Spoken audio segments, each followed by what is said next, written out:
Now? Yeah. Okay, well, thank you everybody for attending the Mumbles Community Council meeting agenda for Mumbles Community Council meeting, 9th of January 2023. It's rather cold night out there, so thank you everybody who's made the effort to attend. So, just to start the formal proceedings off, can we have apologies for absence? Have we got any? Yep, we've got Councillor Tim Zoo and Councillor Hannah Hunter. Please, thank you very much. Yeah, I've also got a party for my party.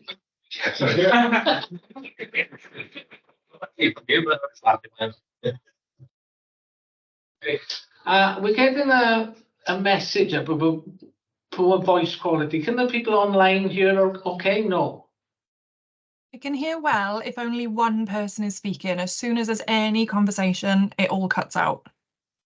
That's okay. So let's try and we are looking into this. I understand we're getting a better microphone, but let's see if we can manage with all speaking in turn. So then, if I move on to point 2, which is declarations of interest. Any declarations of interest? Yeah, Kerry, I think you've got a declaration of interest later on. Yeah, I'll declare it now, Chair, if that's okay, so it can be recorded under the declarations of interest. It's item 18 for me, which is personal. I'd like to stay if councillors are happy for me to stay, but if they don't want me to, I'll leave. Okay. And then I hand over the public participation, and I understand you've got some questions. Yes. And I'll hand over to you. Right. Just let us know what it is your concern is. Yes, it's concerning buses and the alteration to the service on the 29th of October. But first of all, I'm Oakley Douglas Peachy from Higher Lane. Yeah. This is my wife, Joan Mary Peachy. I'm 92, Joan's 87. I happen to be the oldest active member of Mumbles Rangers. Wait, that's Yes.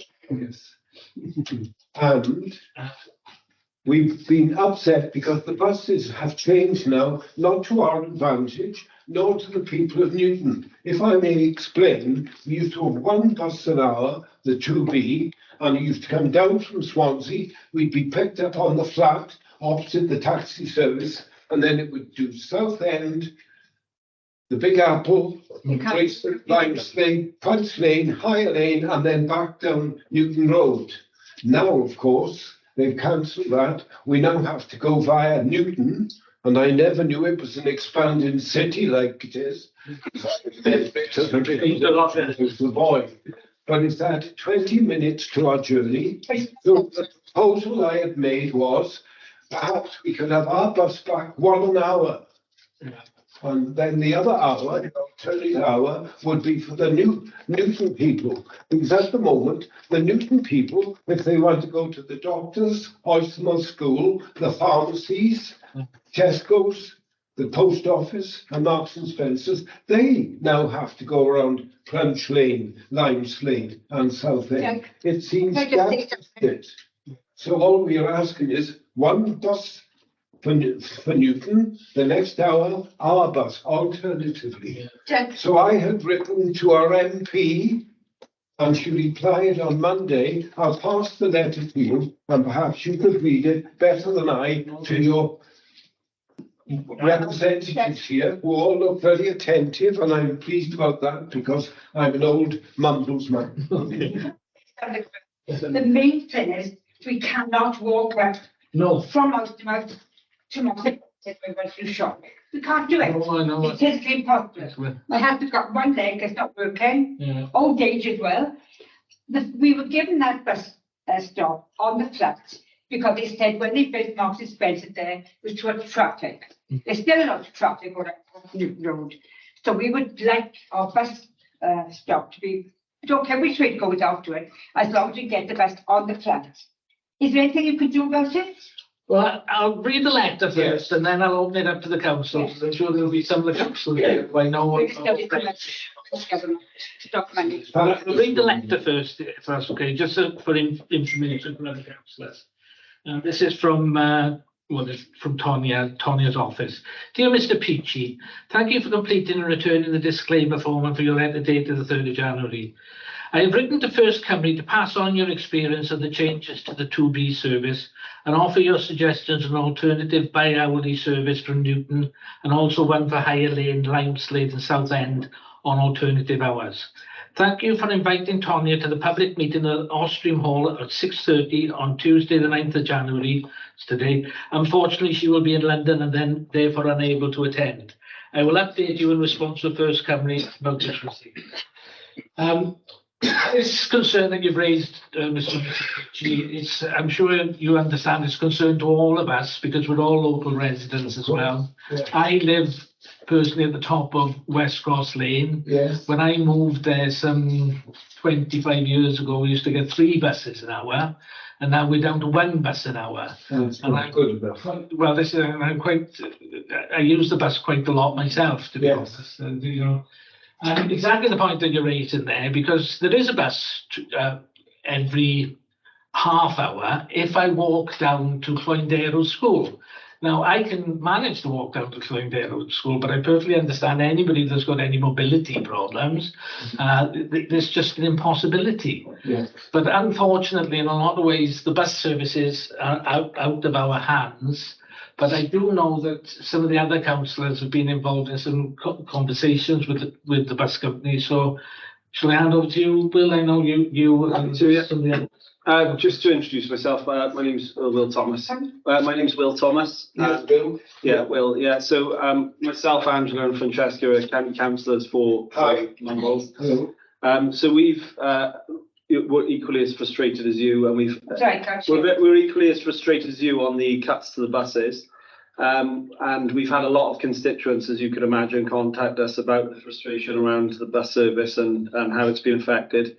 First of all, we met with First Cymru to understand why they made the cuts and what the cuts were. They very much blamed it all on Welsh Government, to be honest, and they said there's The subsidy had been cut. That's right, yeah. So we then had a meeting with a cabinet member at Swansea Council who also gave similar, similar reasons. And we've spoken to the assembly members on. Oh, the only one thing we want is to have a bus stop on the track. Yeah. Sorry, I'll get. Yeah, that is possible. The service changes are going to be, to be quite honest, very hard to rectify. But it's Higher Lane you're talking about, aren't you? You're talking about a bus stop on Higher Lane, right? Yes. Yeah. So we can certainly look into that for you. And if you leave me with a contact number or Yes, email certainly. address, then I can come back to you on that in the week. Thank you. Yeah. Yes, that's positive. Yeah, we certainly try our best for you. Yes. Okay. Thank you, Bill. Anybody got anything else to say? Will and then Rebecca. Adam? Oh, Rebecca. Yes. We've had the same up in Newton as well, because up in Newton, we're down to 1 bus an hour. Now, the only bus stop for people going up to Newton is outside Marks and Spencer's. Yes. In the summer months, people won't be able to get on the bus because there'll be all the people coming from town to go to the beach. Yes. Now, my dad is 87. Luckily, he still drives and is able to come down to Mumbles. But if he wasn't, and there are a lot of elderly residents in Newton who don't drive, who can't walk far, and they can't be, trundling around the roads carrying bagfuls, Right. full of shopping. It's all one thing to try and get people to drive less, but you've got to make sure that the public transport is here before. So on behalf of the Newton residents, I echo everything you said, Yes. and Imagine the people from Newton who want to go to the doctors or to the shops down here. the doctors is up there. Yes. Yeah. Okay, Rebecca Fogarty. Rebecca's on the tally. Oh, right. Thanks. On the telly, sounds so grand. So hi, I'm Rebecca Fogarty. I guess I'm responding in my role as Councillor Champion for Transport on Swansea Council as well. So I'm also involved in discussions with First Cymru. Totally echo everything everyone said about the disappointment that we feel at the decisions taken by First Cymru. I just wanted to kind of come in really to say I know that they are blaming the cuts on the cut in Welsh Government funding, and you know, I have made representations myself to Assembly members about that funding. But just for context, you know, First Cymru's profits April to October 2023 were £81 million, and their CEO is paid upwards of £800,000 a year. So, you know, these are decisions that they're making because they put profit first rather than people. If there are really practical suggestions, like the one that you suggested there about the half-hourly route, the council has regular conversations with First Cymru about suggestions like those. So if you are writing to your councillors at City, so Will, Francesca, Angela, about the bus stop issue, if you put in writing what that suggestion is, and they can either send them to myself or to the cabinet member for transport in terms of the actual service. I can't make any promises because I've put loads of suggestions in writing myself, and they have announced some minor improvements since the October cuts to the service, but they don't touch Mumbles at all, sadly. None of the Mumbles Community Council area. So we keep making those representations. But yeah, it's very frustrating that First Cymru have made the decisions they have. Neil, could you tell us what that was in a nutshell? Because Joan and I... Yeah, with the, so what Rebecca is saying, Rebecca is also a city councillor as well. And what Rebecca is saying is if you could, you've given us your suggestions. Yes. And I would be more than happy to put your suggestions into writing for you. Wonderful. Pass them on to Rebecca and Will and all that to use the community council as a conduit to raise the voices of local community members such as yourself. But what Rebecca is saying, and I think this is very right as well, is although First Cymru are pleading poverty, they are making a lot of profit. But at the same time, we are a community council, they are a city council. Yes. We are not a bus company, unfortunately. I'm sure, I know you were old enough, as I am old enough, to remember the days of when places had corporation buses. Yes. I remember the Swan bus. Yes, that's right. So long ago. But because we're not a bus company, we can't put on buses. But what we can do is make representations from local residents like yourself to people like Rebecca and to the other three councillors we've got here. Yes. And so to at least get your voice heard. I can't honestly say to you we can wave a magic wand and get more buses. As I sort of said, I'd like more buses where I am, to be honest, as well, because you know, it's the same everywhere. And you know, one of the things we try to do as a community council is reduce traffic congestion in and around Mumbles, which again, I'm sure, as you know, has been a problem since, you know, back in the 60s. Right, yes. But what hope have we got if they keep on reducing public transport? Yes. But what I'm saying to you, and I think summing up what Rebecca said, is that we will take on board your concerns, and we will, as I said, I'm more than happy to take on board the role of writing up your concerns, and I'll be in contact with you to make sure that I've got them right. And then I can formally pass that on to Rebecca and the other councillors. Well, thank you all. But all I can say, that's all we can do. Well, that's marvellous, and I think that's enough from what you were saying. I also want to congratulate you on what you've done in Underhill Park. I joined January 1950, and we've been waiting since then for our club. One Rangers has got it, and the pitch is absolutely wonderful, the all-weather pitch. There we go then. Thanks. Thank you very much. You were a footballer in your young years. I was a footballer. I was the secretary of the first Mumbles Rangers, and I was manager of the under-16s, the third team, and then the under-21s. Oh, that's good. I think we all share your frustrations and know that we all echo, you know, everything that you've said. So if you would leave your details with Diane, please. You must be pleased. There are 400 ladies or girls in the Mumbles Rangers playing football. Yeah, it's really good. Not that I'm any good at football, but it's absolutely. Well, to me. Anna Parton is wanted to speak as well. I'll tell you one second. Hi, I'm I'm just a member of the public. I'm just sitting in, so thank you for letting me speak. But just one point I thought I could make is that I have quite a lot of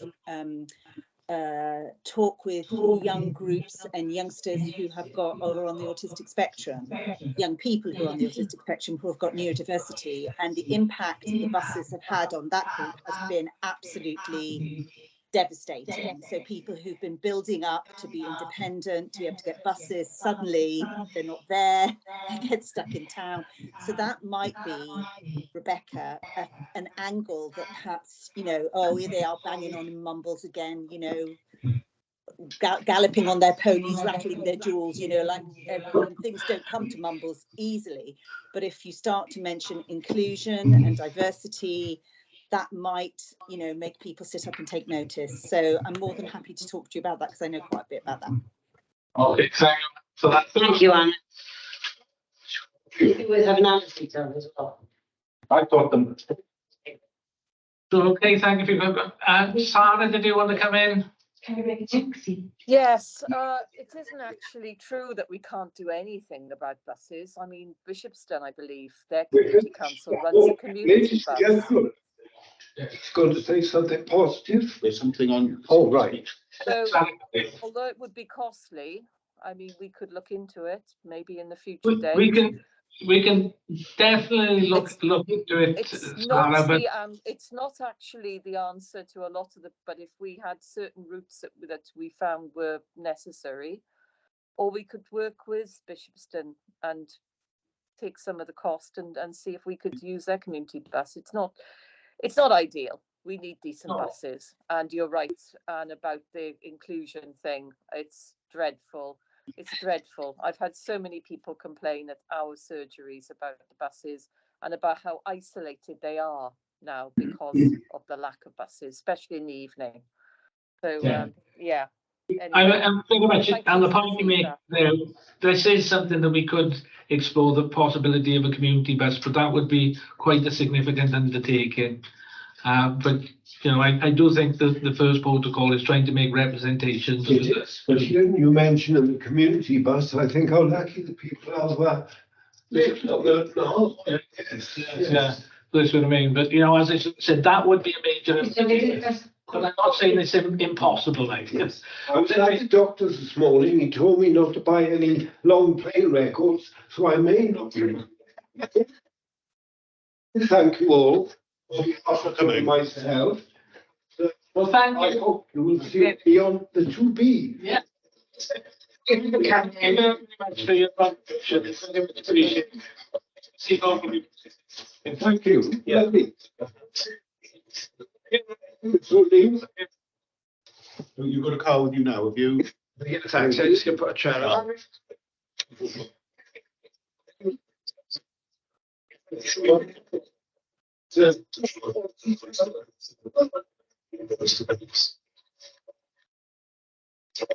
Yeah. Very much. No worries. I'll pop a chair outside while we wait for the taxi, okay? Yeah, Yeah, baby. Yeah. 6,777. It's a great present. Yeah. Okay.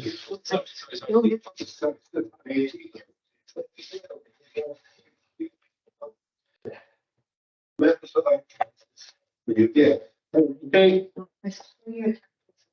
you. And close the cooking.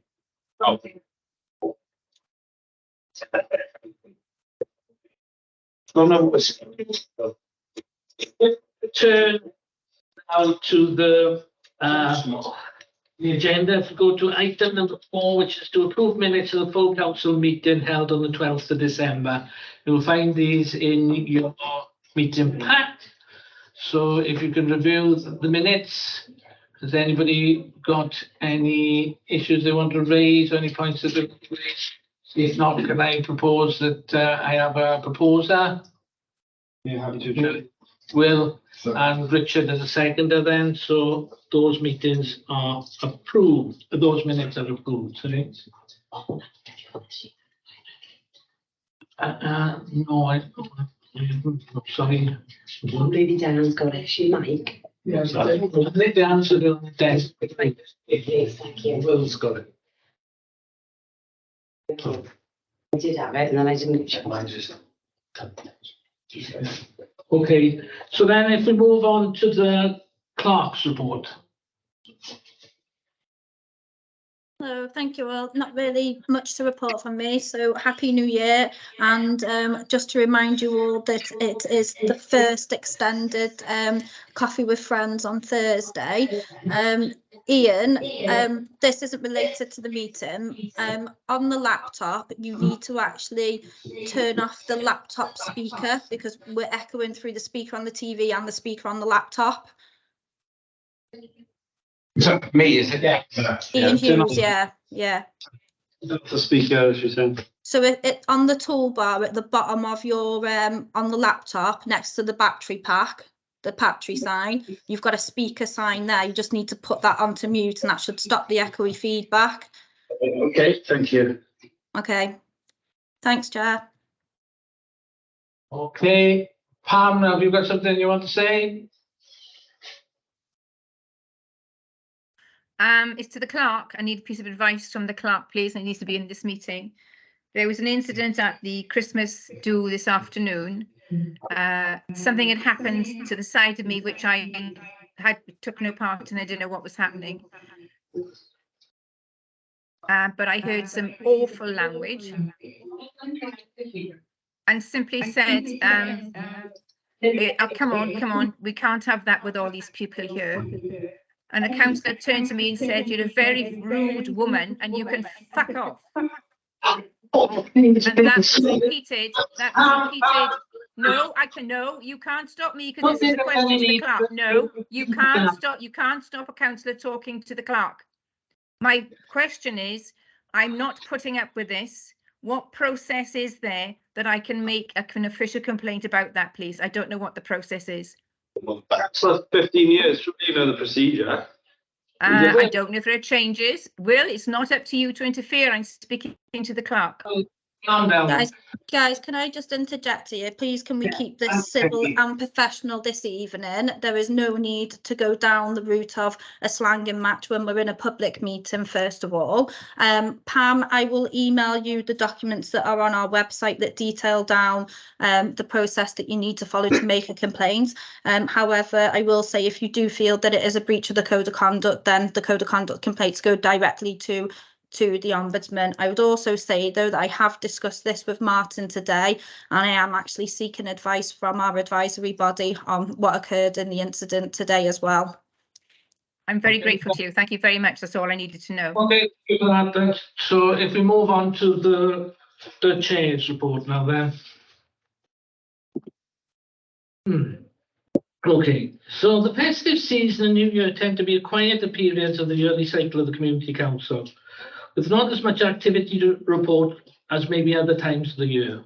But that said, it is a useful time to reflect on where we are to date and also to look forward to the year ahead. One major milestone that we have passed is that our new clerk, Kerry, has just passed her first 6 months in post. I think I can talk for the whole council when I express our collective admiration and gratitude for the willingness and enthusiasm she has brought to this position, particularly considering the difficult circumstances that surrounded her original appointment. I can only hope that Kerry is half as happy about working for MCC as we are to have her. Going forward, now that hopefully we have established the stability of a robust administrative and support team under Kerry's more than capable direction, will enable us to formulate a strategic approach to enable MCC to achieve its goals in the coming years. Another key player in that support and administrative team is, of course, Diane, who again, I am sure I can talk for the whole council when I say she has become a highly valued and appreciated member of the whole team. Her friendliness and positive attitude have become a hallmark of the front of house face of MCC, which is an invaluable. Talking about you. Yeah. Shall I go back to the beginning? Go back to the bit about Dan. Yeah, Again, I'm sure I can talk for the whole council when I say she has become a highly valued and appreciated member of the whole team. Her friendliness and positive attitude has become a hallmark of the front of house of MCC, which is an invaluable and unquantifiable contribution that she makes to the whole organisation. I am pleased to report that a personal milestone that Diana has achieved is successful completion of the Introduction to Local Council Administration e-learning course.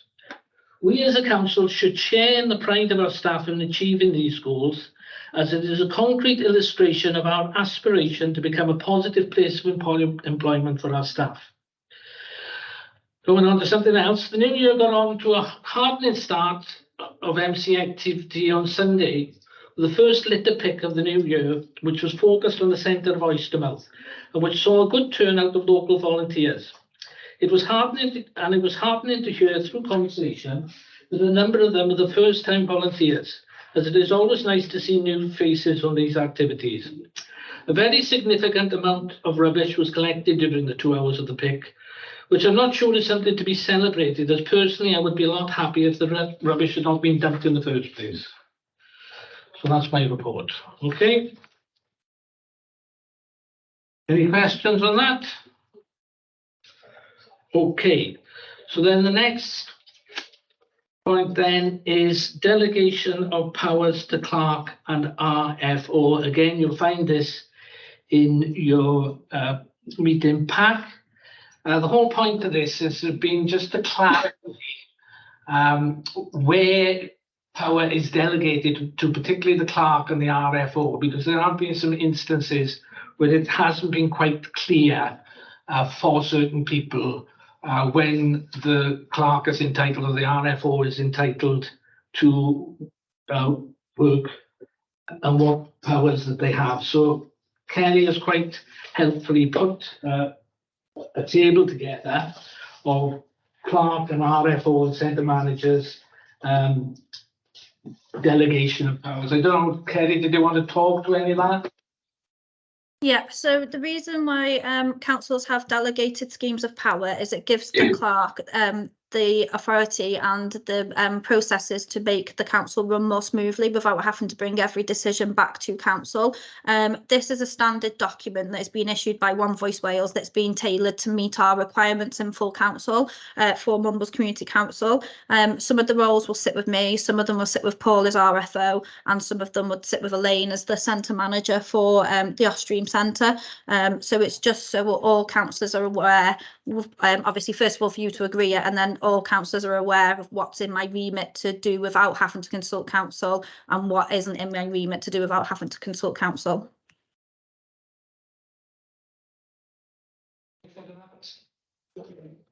It's forward to me, but it is useful, I think, that it's been put in a table now, so if there is any sort of question or query,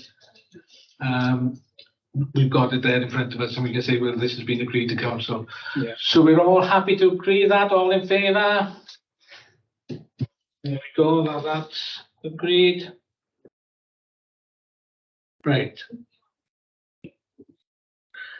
Next point is number 8, and this is to approve the purchase of the Stride booking software. This is booking software that well, we hope to purchase, which will be aimed at bookings for the Off-Stream Centre. Again, there's an explanatory document in your meeting pack. Again, I don't know if Kerry, do you want to speak to this? Because I know you've been working on this, or if anybody's got any questions. I think Will. Oh, sorry. Kerry, do you want to speak to it? It's okay, Will can go first because I probably answer his question and then speak at the same time. Yeah, thanks, Chair. It was just a question regarding whether using Scribe, you can then view what's on in the hall on our website potentially, and so that people can see, you know, say we did do a refurb, or people could see there's everything 2 o'clock and there's, you know, the History Society in on Wednesday, and if that it does work well, we could potentially then use this software in other community centres. Yeah, so The software works well. It's interactive, so we can have a live diary that's visible via the website, which members of the public can then view to see if it's available, ring up and make the booking, as opposed to currently at the moment ringing up, speaking to Elaine flipping back and forth through a paper diary, trying to find an available date that is available for the hirer to book. It obviously links into our accounting package as well, so it eliminates some work that is being duplicated at the moment as well. So it's introducing a smarter way of working within the council system, and you can add on more facilities as you build as a council as well. So yes, you could accommodate a different centre on there if the need does arise. Yeah, no, it does make total sense actually, because I've also been on the phone to Elaine for a long time whilst she's been trying to find some availability. But out of interest, how far forward will it allow you to book? Because obviously some people that use the Austrian Hall may book for a whole year in advance. Is there a cut-off that it will only let you for 3 months? So then there's the opportunity for people or not? No, you can view for the whole year. So once we've set the prices for the year and set the system up, you can, Elaine's working now because she's already, the way Elaine works, she works in what she calls terms.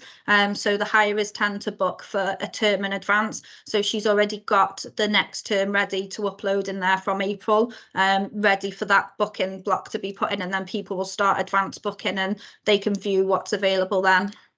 I'm guessing people that obviously regularly book it at certain times, they get priority then if they booked, say, for a 6 month or a year, do they get then the first refusal for it for the next 6 months?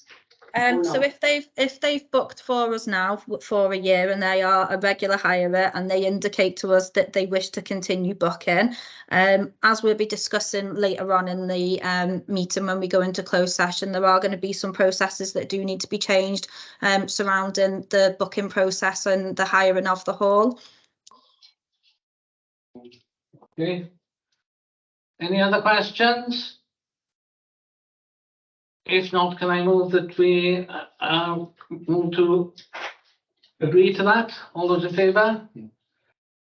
Okay. Okay, that's passed again then. So then if we move on to item 9, financial report for December. To retrospectively approve payments made by the RFO for December 2023. Purpose to approve the budgeting monitoring report for 30th of November. Any queries, questions? Ian, I think you got one. Yes, thank you, Chair. My query is with regard to fan repairs, £408.65. Why is the council being asked to pay for that? Okay, Kenny, do you want to respond to that? Yep, that's completely fine. Okay, so Ian, this relates to Martin's van that he is actually, it's his own personal van, but he's actually been using it for council business since he's been in post. He hasn't actually claimed any mileage for it, and it broke down and obviously needed to be repaired for him to use it for work purposes and for us. So I spoke with the chair and asked if we could, on this one occasion, until we decide what we're doing going forward with the van, if we could actually pay for the repair, the chair agreed. Yeah. With regards to the job description for Martin, was it ever discussed that a van would need to be provided to him? I can't answer that, Chair. I can't answer that, Ian, because I wasn't here when he was recruited. Okay, Carrie. Yeah, I'll answer that question first. Yes, at his interview, as with the previous incumbent of the post, was that they would be reimbursed for costs of using their own vehicle for council business. The thing is, he hasn't claimed any mileage, has he? No. Right, I do have another question though. Okay. EPM Creative newsletter distribution. Has the newsletter now been distributed? Because I certainly haven't received one. And I know Sarah hasn't received one. I don't know if other people have. I received one. I haven't done it. I haven't. We should contact them. Yeah. It's the one for first one. Can we deal with this though? Yeah. Yeah, we right. finish? So, Chair, can I come in there if that's okay? I actually believe that all the newsletters have now been delivered.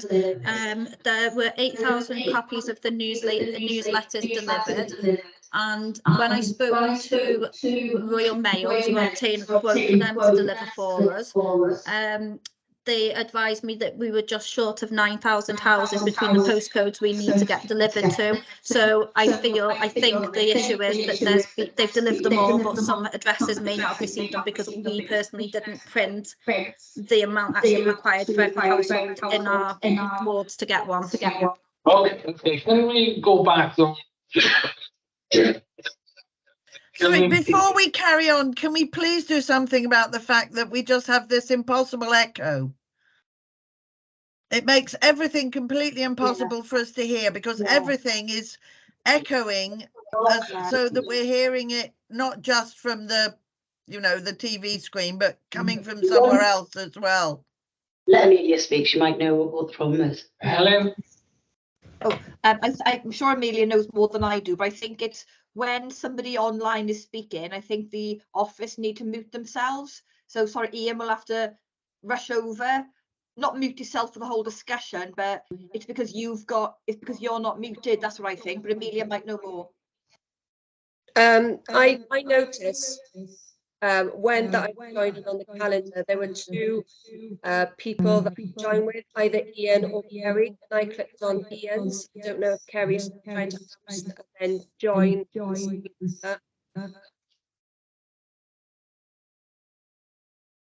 When Kerry said to mute, did she mean mute over there? Did she mean to mute that one? That will be But if we can't. Can you? So, sorry guys, right, on the laptop, on the bottom of the laptop, there is where is the laptop that's plugged in on the computer system at the moment? If you get the mouse for where you log into, so it's the actual speaker, do you know, on the box that they've installed? All right. It's that speaker on there, yeah, because we're coming through the speaker of the TV plus the speaker of the computer as well. Turn that one off, Ian, see what happens. Just click on the on that one that they say. On that. Press that. Just press. Next slide, one next to it.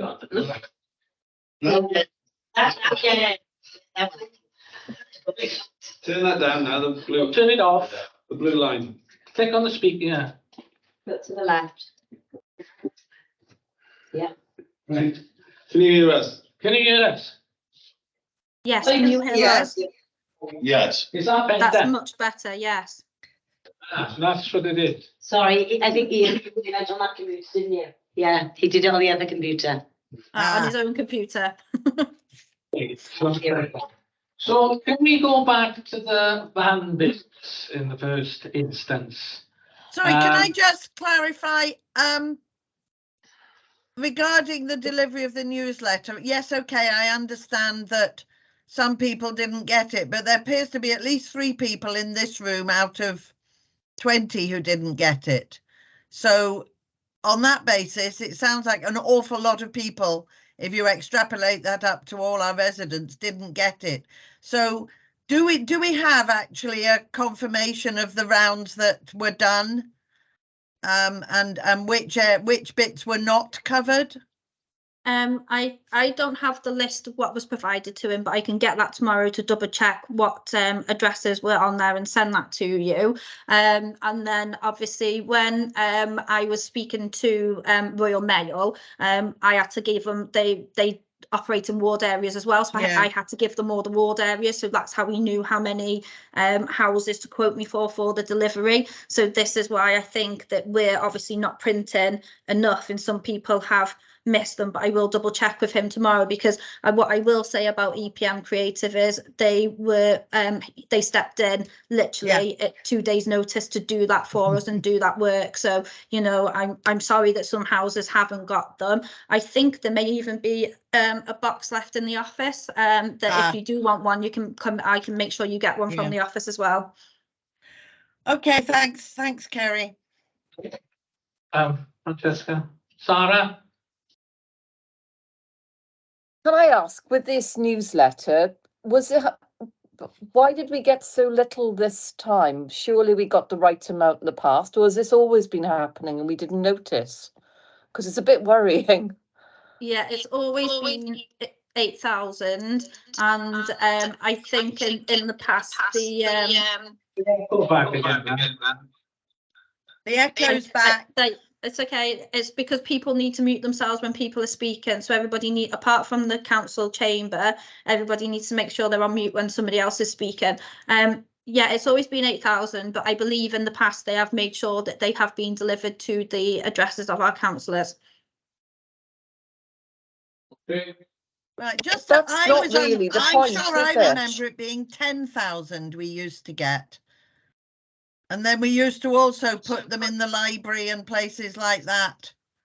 So it does seem 8,000 does seem a very low number. Could I just come back a second? It's not the point that we didn't get them. We've seen them already. We want them to reach everyone else who doesn't see them. So it is a bit worrying if up until now we've had them, and been lulled into a false sense of security, while there could have been loads of people who haven't even seen anything of what we've done.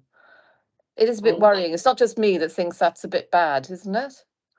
Do you not think? Okay, moving forward. Can you get in contact with EPM Creative, find what areas have been done, and check with the amount of newsletters that we've got against what the estimate is of the amount of addresses that we need to do, and we can do a review on this based on the experience that we've had on this occasion as how we can do it better in the future. Is that the way forward? Okay, Helen, did you want to say something? I just wanted to say how great the newsletter was. I had it. I just would like to put it on record. It really does look good. And, you know, I was really proud when it came through my door. Claire and the team has done a great job. And I think when we look at our annual report next year, it needs to be along those lines, the same lines as the newsletter. It's very professional looking. So yeah, that was Mr. Peachy, who came in earlier on and complimented us on our newsletter as well. Francesca? Yeah, no, I agree with Sarah, because we want to make sure all residents do have a copy. I did provide Claire with all the walk routes. I actually broke down all the routes in Mumbles and Newton. I think it was like 30 odd routes and how many were needed per route. So I don't know how they manage with West Cross and the mails, but hopefully next time, if we have a bit more time in our hands to get them out, and ensure everyone gets a copy then, because, you know, a lot of work has gone into it. Okay, Sarah, you want to come back in, or is that a legacy hand? Yeah, no, I just, sorry, yes, I'm just concerned that we do get them out, and it's not just up to people to try and get them out in their area. I think we need to be, it's a lovely professional job we've done with the newsletter. Let's get them out everywhere and make sure they do get to everybody. Yeah, okay. We'll do a review of where we are today. Yeah. Okay, so can we go back to the van now then? So the payment was made on the understanding that he hadn't claimed any mileage for the van from the time that he'd been here, which was a period of how long, Kerry, do you know? April, I believe. Yes, Yeah. it's about 9 months. Yeah. Yeah. So, Francesca? Yeah, I'll just voice an opinion, might as well.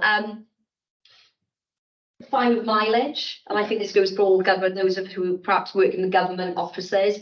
You're fine for mileage. It should be done within 3 months, but under no circumstances do we get reimbursement for wear and tear of a car, unless it is in a contract. Yeah. So unless it's in a contract, you know, I don't know how this would be, you know, and it's put us in a very awkward position, I feel, actually, because it's obviously cost them a lot of money.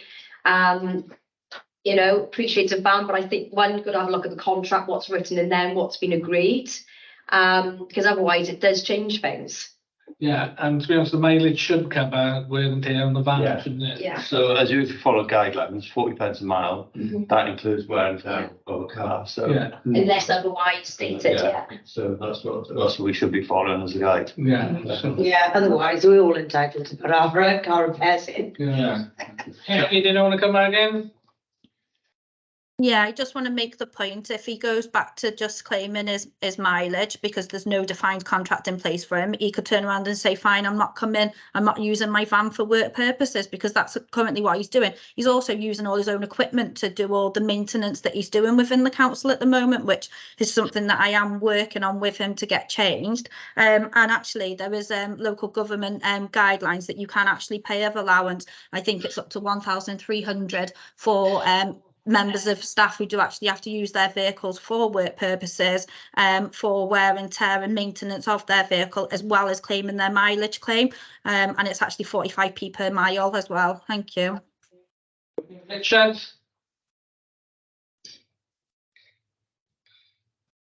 Yeah, I think for him as a gardener, it's a bit different to councillors going to meetings. He's got his tools there, which if we paid a contractor to do the jobs he's doing, it costs more than double. In a previous job I had, where I had a mileage allowance, and because I was using the car an awful lot for things, I had a set amount each month on top of that. I don't think we want to go down the road of getting a van, really. It opens up a can of worms. Giving him an extra allowance per month, I think is the route we want to take.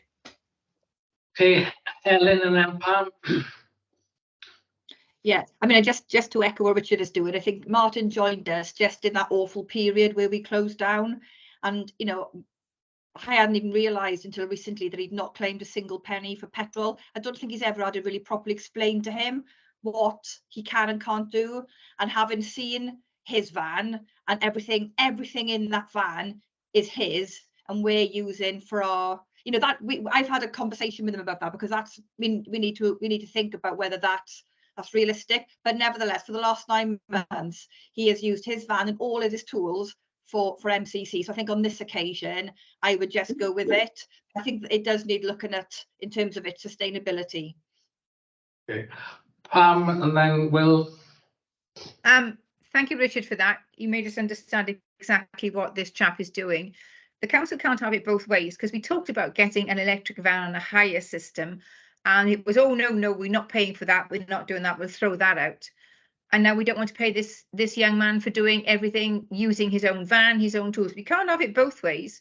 I agree that we should do the sensible thing and cover the debt now, and then make sure everything else is in place. But we can't have it both ways. We just can't make money off other people's work. Okay, Will. I think we what everyone's trying to what everyone wants to do is to be completely fair. We want to be fair to Martin and also fair to the taxpayer. So I think that the tools issue is definitely something that we need to consider, but I think it's a completely separate thing than the mileage and the van. Whether we go down the route of getting our own tools, or we provide Martin with almost like some kind of extra payment to use his tools, that's a completely separate issue to the one that we're talking about, in my opinion anyway, with the mileage. I think if he hasn't claimed any mileage to this point, I wonder if there's a way that we could estimate the weekly mileage that he is creating from April when he started, add that 45 pence per mile and add it together as an estimate and pay that to him. And then going forward, ask him to submit a monthly or quarterly fuel allowance.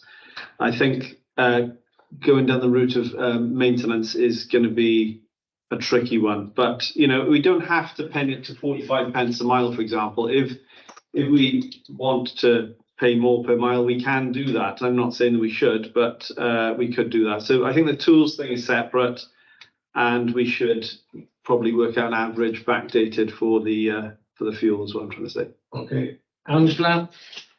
Out of interest, I was just wondering if Martin works solely for MCC or whether obviously he works on a self-employed basis for other clients and therefore uses the van for that. So he works 4 days for us, and then he just does bits and bobs for himself and his parents. So he doesn't do any other work.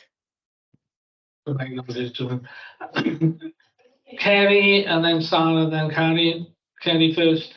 Yep, so just to say, Chair, if you remember in the informal meeting we had about the budget proposals, we put forward about purchasing an electric van on a hire agreement, which I got details on, and I was asked to actually bring a business case for the purchase of that van to go forward to the budget scrutiny meeting.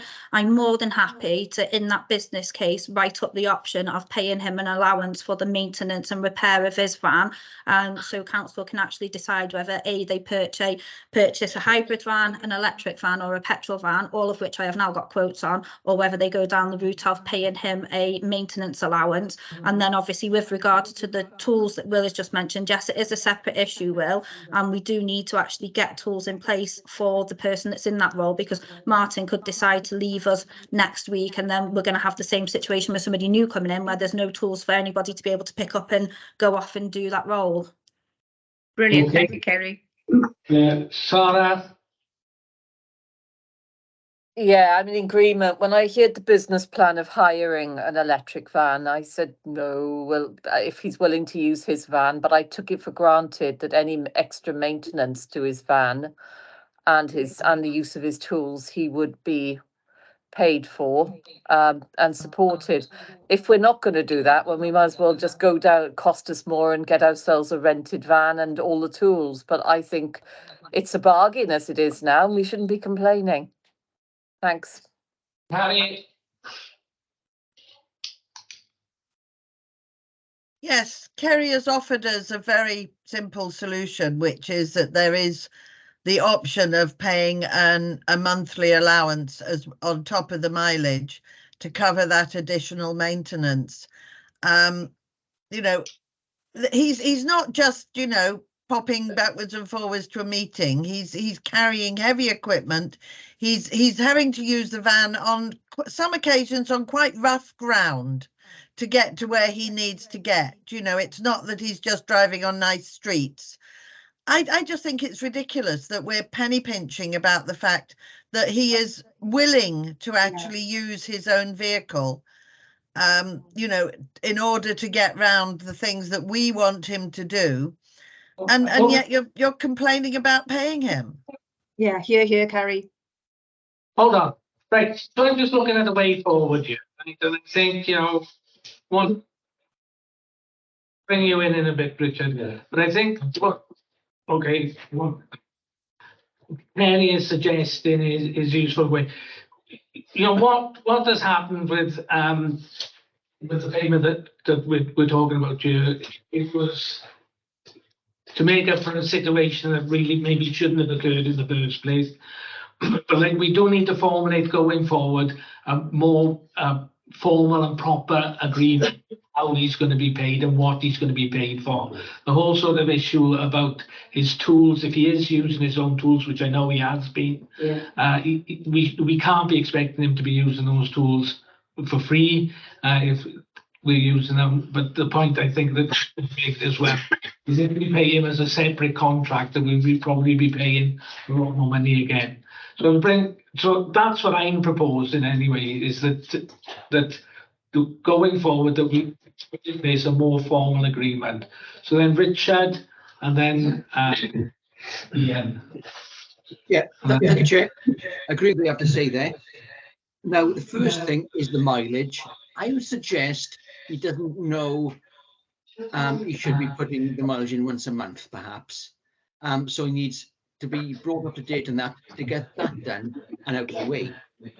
With regard to the van, the simplest and the cheapest option is going to be a monthly allowance. Now, 20 years ago, my monthly allowance was £30. That's 20 years ago. and I wasn't doing all the stuff he's doing. So the amount is something to think of. Yeah. Well, it'll be yeah. Okay, Ian. Thank you, Chair. There was never any suggestion that the gentleman shouldn't be paid. That's the first thing. The second thing is, I'm certainly not complaining. And the third thing about penny pinching doesn't form any part of this. This is a finance report that we're looking at. We have a duty to query if one has a query. I think I've clearly established that there is something to be resolved here, because we've been talking about it for absolutely ages now. So. Yeah, fair point, Ian. Sarah, did you want to come in with anything now? No. Okay. So going forward, can we resolve, are we happy to okay this payment on this occasion, but going forward, that we formulate a more formal strategy for how we reimburse Martin for the use of his van and his equipment? Are we happy with that? Yeah, I'm staying on that, Chair. You'll have it recorded. Just okay. So I'm happy to. Can you record? 2 abstentions. 2 abstentions. I'm staying as well. You only record abstentions if there's been a request for a named vote. is that There wasn't a request for a named vote, so no individual votes are recorded. So how many abstentions? We were okay to pass that as it is. Yeah, we would be. Yeah. So can we move forward then? So point 10 now is to consider the skate park statement, which is attached. Again, this is in response to some queries that we've had from various quarters as to how the skateboard park was financed, the processes that we entered into, what was the processes that were envisaged. So Kerry and Paul have laid out this document, which makes a statement as to the whole process of how we went through, so that it is a transparent and accountable process. Anybody got any questions in relation to that? No, but I would like to say thank you very much to Kerry and to Paul for this fantastic piece. Thank you very much for all the work you did for it. Thank you. That's it. Kerry, did you want to say something? Just to explain, Chair, that what we're actually looking for tonight is approval to publish this statement onto our website so it goes out into the public domain. That's all the way there on we're asking for here. So can I just ask one question, please, Chair?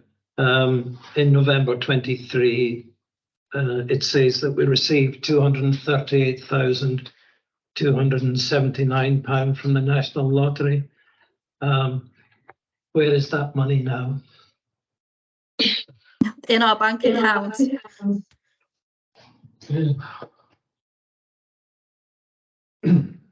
Well, that's the money that's been. Kenny, did you want to talk to that?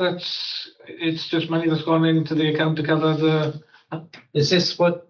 Sorry. Yep, I'm happy to discuss this with you outside of the meeting, Ian, to explain to you the how the transactions have worked going through the bank account. Okay, Sarah, have we got a point to make? Well, as you know, Chair, going through this process for the skate park, I'd say it was the most transparent of our projects because it was analysed in every walk of it. Well, yeah, and you know, as I sort of said, putting it in a statement like this, and the statement can go on our website, is that it's a document then that anybody can go back to at any point. Could I ask, Chair, who's actually complaining about this again? Is this the usual people? It's useful to know the context. Yeah. Well, you know, I think it's just a case of, you know, we've got nothing to hide, as you say, you so rightly say yourself. So why not put it out there? Yes, but I'm just saying, who is saying that there is something wrong? I think we should know that. I don't think anybody's saying that there's anything wrong. People are just wanting to, are asking, you know, for. Are there many people? Is this a group? Is this some sort?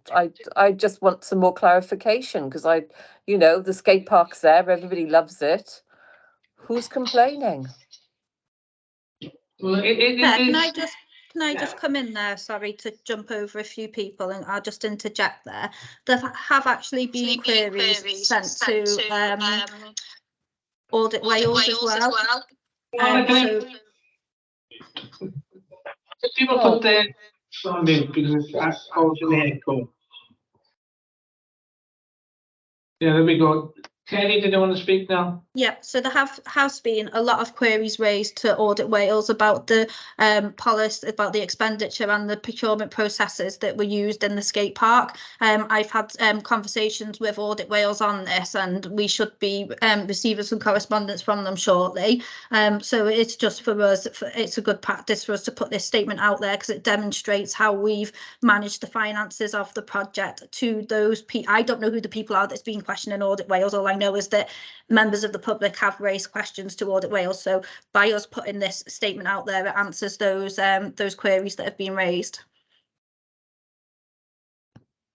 Thank you, Kerry. I was just wondering who was causing trouble again. No, they are. The people within the rights to do that.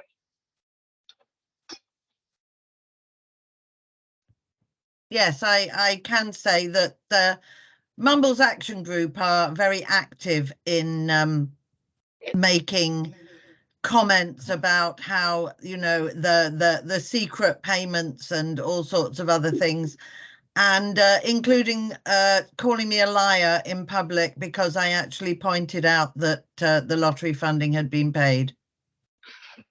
Okay, thank you for that, Helen. I do think it's really important to be robust on these things. When there's that, I didn't know what the background to this was, and just looking at that statement, you realise there's something going on in the background. So well done to Kerry and the team for pulling that together. I think we need to be really robust and strong in coming back on those sorts of comments on social media and Wales Audit Office, whatever, Audit Wales, wherever. And I just think if we were to take you know, numbers, if we were recording numbers of users, of beneficiaries, you know, they've been there thousands because our place is busy every single day. So, you know, just want to thank everyone who was involved in that. It's a brilliant project, and we should all be super proud of what was delivered and how it was managed. Yeah, I think that's a good point, Helen, as well. It's pointless getting into these to-ins and fros and different. It's just best to put the information out there, then nobody can quite query it. So unless anybody's got any misgivings, are we happy to put this statement out there? All those in favour? Okay, so that will go on to the website now.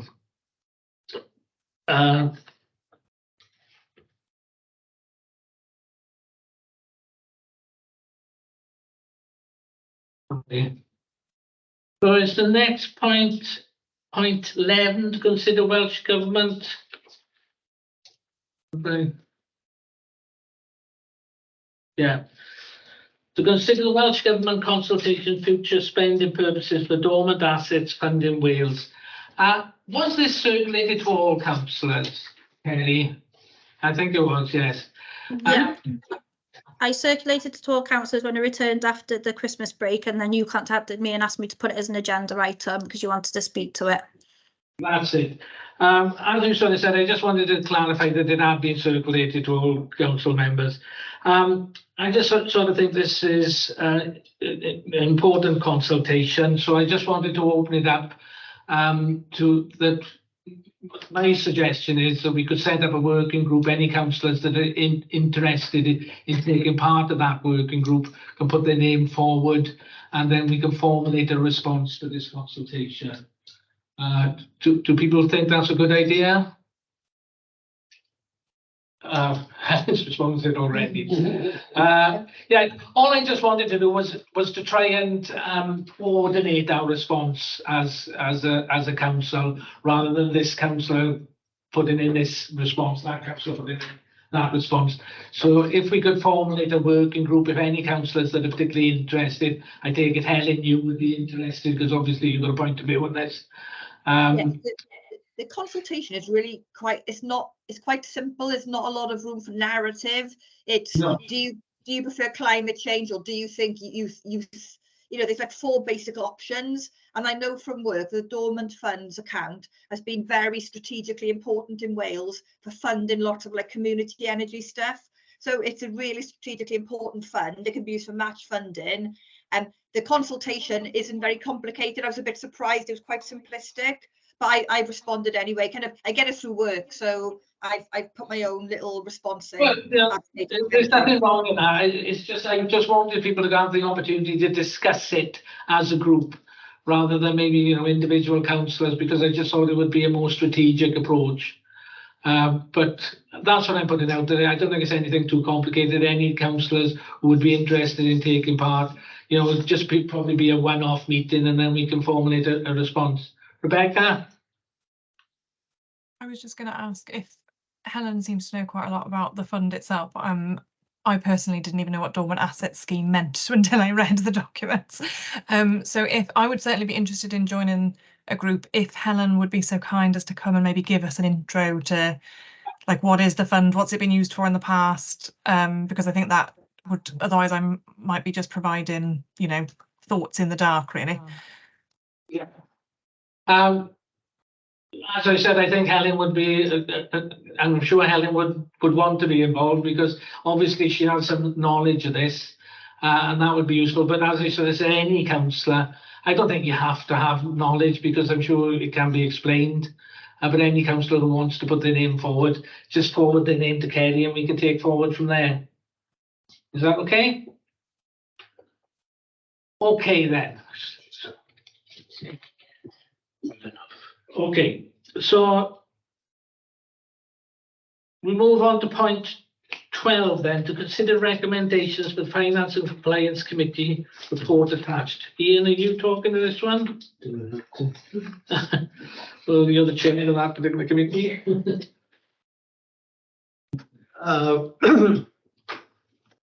Basically, the recommendations that have been brought to full council for ratification. You've all had a copy of them. Does anybody want me to go through any of the recommendations? Anybody got any queries then about any of the questions? Carrie? You muted, Carrie. Yes, there is one recommendation. The way that our kind of grant recommendations have operated recently is that anything that is turned down from the Finance Committee doesn't ever see the light of day at full council. So I would like to start by saying I'm very pleased to see that now the Finance Committee report includes all grant applications that we have considered, because I think it's as important for full council to see which ones have been approved as to see which ones have been turned down. I don't know, I'm a member of the committee, so I'm probably not in a position to raise a query about one, but there is, you know, one of the ones that has been turned down that I would like council to look at further. Thank you.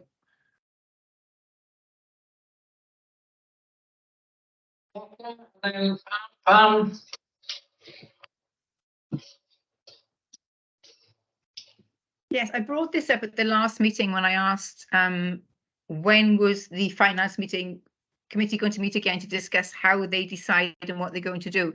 And the one that's come up here is what prompted me to do this. There was a request on the Sunshine Yoga grant, and that was turned down because it was thought that it was a small business and we shouldn't be giving money to small businesses. Well, okay, fine. But then I was astounded to hear when the cheese and wine was suggested that small businesses like Cheers on Newton Road and various shops on Newton Road with small businesses that we should be supporting. So I think I'd like to ask, what, where's the level? There seems to be double standards here. We either support small businesses or we don't, and why are some selected and some not? And I'd like to see if the chair could explain why you thought that Cheers was a suitable small business, for example, that we should be supporting, and that the Sunshine Yoga grant, which would get old people out of their homes and into a community centre where they would be together, and suggesting, mental health and loneliness, why that wasn't really expected to be one that we could support. So I think we need to look into clearly with the finance department, with the finance committee, how we're setting the bar and how we make sure that the bar is fair and equal for everybody. And I know I'm a bit late, but I'd like to apply to join the finance committee, please. If that could be put on the next agenda, that would be great. Thank you. But before I do, I just would, correct me if I'm wrong, but I don't think any grant has been okayed. Geez, it was just a suggestion. Yes. That was a budget suggestion. Yeah. Okay, let's not go down that route because that was just a suggestion. But I just wanted to clarify that in my own head. Just come back quickly. The application that seems to have caused certain problems is the yoga for health, I think it was. Now, that was discussed over a couple of meetings, and it was also when it eventually went to the vote was to turn down the application. And I've repeated this a number of times to council. The clerk is aware. I'm sorry, Councillor Townsend Jones, you're shaking your head there. What's that? Please, Ian, don't raise to things like that. If nobody says something, these matters have been discussed with the clerk. Those on the finance committee are aware that we're looking into the policy that we have for making grants. And I think that maybe a good opportunity for the clerk to come in and just reiterate that. We have bring the clerk in now because I understand you with in relation to the policy points here and the policies that we've got for making grants. Kerry, would you like to come in on that? Yeah, so just to say, first of all, with regards to the current policy, I've reviewed it today and I have in the process of drafted a report to make recommendations to actually change that policy. And the first one would be that we implement a scoring matrix and the applications are scored on a matrix on the information that they have to provide us. On that point, I'd like to say that on our application, and it very clearly in our policy guidance, it does state that any applicant applying either needs to provide us with bank statements or accounts for the latest period for what they're applying for. We haven't received that information from Sunshine Yoga, and also as well in our own policy, it states that any grant funding we are looking to make, it should not be no more than 50% of the overall project. Sunshine Yoga application was for 2,700, and I think if I remember rightly, they'd estimated the total cost of their own project at something like 2,900. So they were asking the council to contribute more than the 50% of what was required, which goes against the council's own policy there anyway. So yeah, and also we've got Finance and Compliance Committee on Monday night next week. The changes to the policy will be coming forward, and I'd welcome any attendance from any councillor who is not on the Finance and Compliance Committee. Thank you, Clark. Okay, well, I think that's clear enough, but I'll bring in Rebecca and then Sarah. Rebecca. Thanks. Yeah, so I'm also a member, but I wasn't present for that vote. It seems to me it was quite a close vote, so it seems appropriate that it should come to council. On the point of bank statements or accounts, I mean, I'll accept that that's obviously true for this application, but I suspect it's true for a good number of applications in the past. certainly the past year, I've seen plenty of applications where they haven't been included. And I think it is right that we are stricter on that, but to use it to throw out a specific application, I think we're going to come unstuck if we do that, because there'll be lots of applications that we should have thrown out on that basis. I also agree with what's been said about, making sure that we're applying standards consistently. This is not a for-profit endeavour. And I would just make a correction on the report as it is. There's a reference to a Swansea Council coordinator that I think reads as if it's the coordinator of the project, and it's the local area coordinator. So it's the sort of community connector person who is out with different members of the community addressing different very complex needs in some cases, and she has spoken very powerfully of the impact that this group has been making in the past. So we've got in front of us, we've got to take a vote to accept these recommendations, and I personally wouldn't be accepting these recommendations because I would want to see that grant application approved. Okay, Laura, then Yeah, thank you, Kerry, for the clarification. But I think the problem is, I think we really need to get down to fundamentals. There's an ethos of, we're a community council, we're supposed to be doing good. What are we doing in the community? And we need to run that through everything we do. I've heard, as Rebecca's already stated, Amy, our LAC coordinator for the area, speak very passionately about this project. And I've also had the other side of people coming to our warm hub going, oh, the doctor told me I should do yoga for my health, but it's £8 a session and I can't afford that. I can barely afford food. So it would be very, very useful to have this and support it for however long it takes. Come on, guys, we're supposed to be a community council and we're supposed to be doing good. That's what we're here for. So that's all I got to say. I'll bring in Pam, but I'm going to have to try and wrap this up. So, I joined the finance meeting as an observer. I'm not on the committee. And I have to say that when they discussed this project again, not one single mention was made about the bank statements and the lack of it, or the bank details. Not one mention was made of that in the discussion. It was all about, we don't support this because they're making a profit. And I made the point about, I think it's Amy Booth, isn't it? And the, as you said, the passionate way she'd said, it's getting people out of their houses, and it just wasn't taken any notice of. But just to say, in the last discussion, nobody mentioned bank details. It was all about not supporting this small business because she might be making a profit. Just for your information. Okay, Helen and Rob and then Will. I didn't have my hand up. I thought, not Angela, sorry. Angela, you want to speak?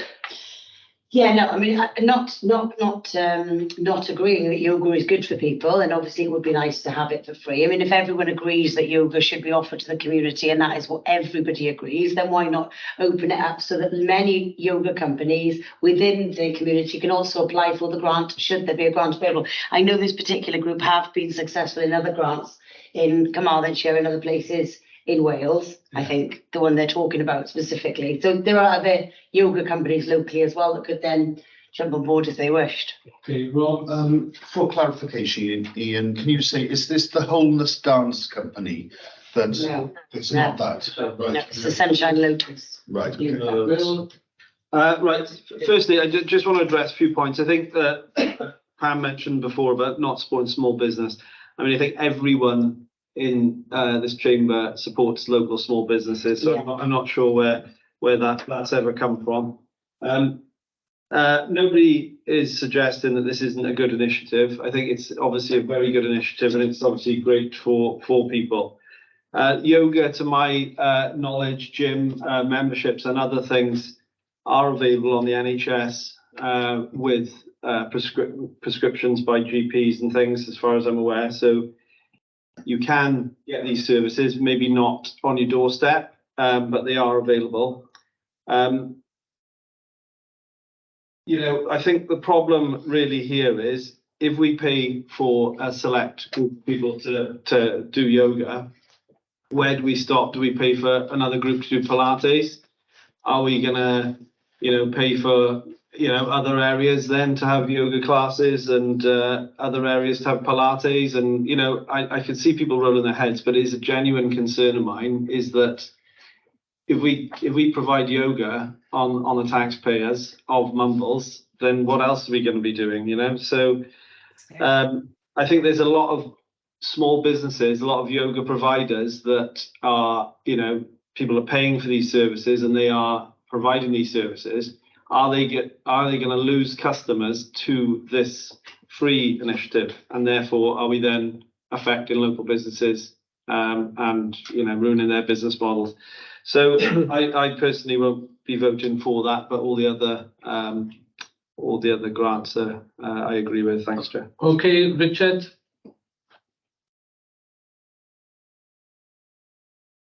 Yeah, tying in with what Will said, I have to agree with them to a certain amount.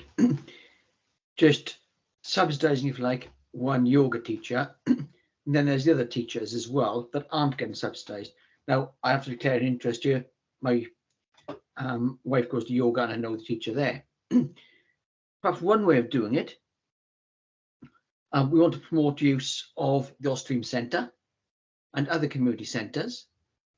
If we are going to do something like this, why not the yoga teachers that are using the Austrian Centre and the like, say the Community Council will pay for your hire, or you reduce your fees, because that will encourage more people to do it, perhaps. Just a thought. Yeah. Richard. Right, I'm aware that we've got Carrie, Sarah and Pam wanted to speak, but you all three spoken before, so at least to try and keep it brief. So it's Carrie first. Yes, I will keep it brief. We tried to explain this in the Finance Committee and people still seem to be failing to understand. This is not a profit-making company. It is not a profit-making concern. This is a not-for-profit organisation. All their money that they generate from grants is to deliver to the community. They are not making money. I just don't, everyone comes back to this, oh, well, we can't support small businesses. This is not a small business. This is a not-for-profit. They are doing this for the community, for people who cannot otherwise attend. Will says you can get it on the NHS. Have you ever looked at the waiting lists, Will? Sarah and then Pam, please. I can understand if you know other yoga teachers and whatever, and be concerned about the unfairness. But frankly, this it's not really an argument. The sort of people that will be going to this lady are not the kind of people who are going to turn up on the beach to do yoga. They really wouldn't be. She's having problems it's a lot for her to get them out of the house to be active. So it's not. And it's not a business. Carrie said it's not a business. It's actually a project to help people. And long term, it helps us because if they can keep them off the national health and being fit and active, it's a positive. That's all I got to say. Thank you. Being the only one here that is very much involved with what the NHS can offer to people who are on crutches at the moment. No, you can't just get in on a yoga class if you want to. They're not available. I want to see a physiotherapist. I got a 3 months waiting list to get on it. And by that time, we're in the summer and all of the winter, which is the darkest time we're trying to get people out of their houses, is gone. So you can't just say it's available on the NHS because it's not. Okay. And it's not for profit. Just to sort of sum this up, I'll be perfectly honest, the main concern that I've got in relation to this is the point that Kerry made some time ago, is that it doesn't fulfil our guidelines. Now, I know the point that others have made that sometimes others don't fulfil our guidelines, but what's the point of having these guidelines if we're not sticking to them at all? Now, I'm up for, and I've said this before in relation to other grants, can't we go back to these people and ask them to fulfill the guidelines that we've got, or at least attempt to fulfill the guidelines that we've got? rather than, you know, just okay it as it stands, because I don't know what your thoughts are, Kerry, on this, but, you know, I would have misgivings if we got these guidelines that we're not holding to them at all. Now, I can understand that what you're talking about, that we're going to maybe reformulate these guidelines. But this application was made under the guidelines that we have.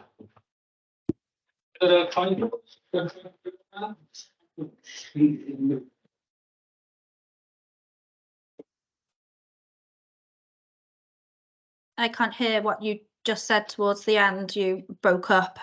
I was just sort of saying is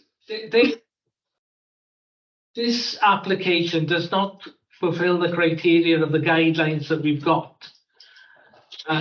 So, you know, what sort of position will we be in if we okay this one, if it doesn't fulfill the criteria of our guidelines? You know, I can understand going forward that we can maybe reformulate our guidelines, or maybe we can go back to these people and sort of say, can you at least make a bit of an effort to, you know, subscribe to our guidelines a bit more comprehensively? But the way that we are at the moment, in as much as they don't fulfill the criteria of these guidelines, what sort of ground are we on? So you can go back to them and ask them. Obviously, it's come to this meeting for ratification for the decision of the recommendation from Finance Committee. You can agree with the recommendation of Finance Committee. You can decline the recommendation of Finance Committee. You can also ask for the applicant to provide you with more information, but that generally does depend on what the vote of the council is. They are your three options going forward. Just to highlight though as well that the grant making policy, I've just found out today, has actually been highlighted for the last 2 years running in your internal audit reports as well, for the processes that have been being followed, and they still haven't been tightened up on up until this date now. So it is something that we do need to look at ASAP and obviously get amended and start being extremely robust in our grant making policies. Well, you know, I really think that's the point that we're making there, and I think that whichever way, we need to go back and ask this application at the very least comes in and fulfills our grant making guidelines a lot more comprehensively than it does at the moment, because I think we'd be on dicky ground if we okay it as it stands. And you know, I think that's the point that Kerry's making there. Rebecca, would you like to come in on a point of clarification on that? But you know, well, I was just going to say that we have in the past agreed to offer up to 50% where an applicant has applied for more. And then if the applicant says, well, I can't deliver with that amount of money, then we say, okay, but that's what we have available to offer. So that's presumably an option that is available to us. I would also just say that is the first time it has been highlighted, certainly to a meeting that I've been in, about the internal report, audit report, which is very frustrating because I've spent a lot of time looking at that grant policy and would have loved to have suggestions about to tighten it up. But anyway, there we are. Sarah, before we move on, but like, yes, yeah, that is concerning. And what I would like to say is, if we are going to apply that level of scrutiny to that one Sunshine Yoga, I think we should look at the others and apply as much scrutiny. I don't think it's fair to suddenly apply something. And yeah, if you do need to clear it up, I think great. But we can't go back and retrospect. We can only go on the things which are in front of us tonight. Kerry, did you want to? That's helpful, isn't it? Yeah, just to come back on this point, Chair, just to say this application was actually made under the current guidelines that are on the council's website that are available for all to view. So if more information is required with what is in line within that policy before council wish to make a decision, that is a route you can go down. As Rebecca has quite rightly pointed out, you can obviously go down the route of deciding to award 50%. Not award at all, or you know, go against your own policy and award the full amount. I really do think, Chair, that we do need to be moving on to a vote on this matter, because we're just going to be going around on circles debating it all evening. I very much agree, to be honest. But as I said, I just wanted to make that point there. I just sort of think we've got these guidelines. The point that Kerry's made there, it has been highlighted before that we need to adhere to these guidelines more. So my feeling is at the very least, we need to go back to these people and say that they need to adhere to these guidelines a lot more comprehensively than they currently do. In the meeting. So, I'll put it to a vote that we accept the recommendations of the finance committee and compliance committee as they stand. All those in favour of that? Yeah. 1, 2, 3, 4, 5, 6, is it? Can you count that? 6, I've counted, is that right? No, there's 3 on the screen. 9 included that. 9. Sorry, Nine. are you voting or is that a legacy hand? And so that's 9 we've got in favour of accepting it. All those against?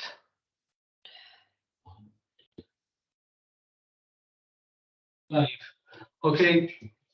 And 1 abstention, and that's carried then after that.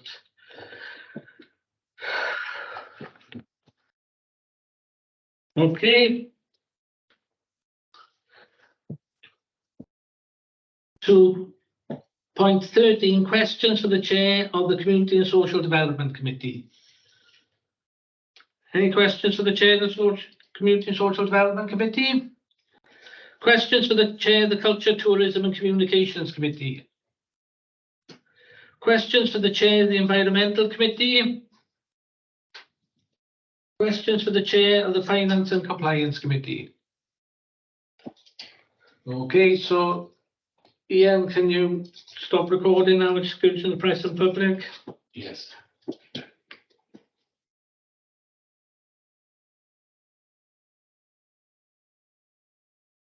Sorry.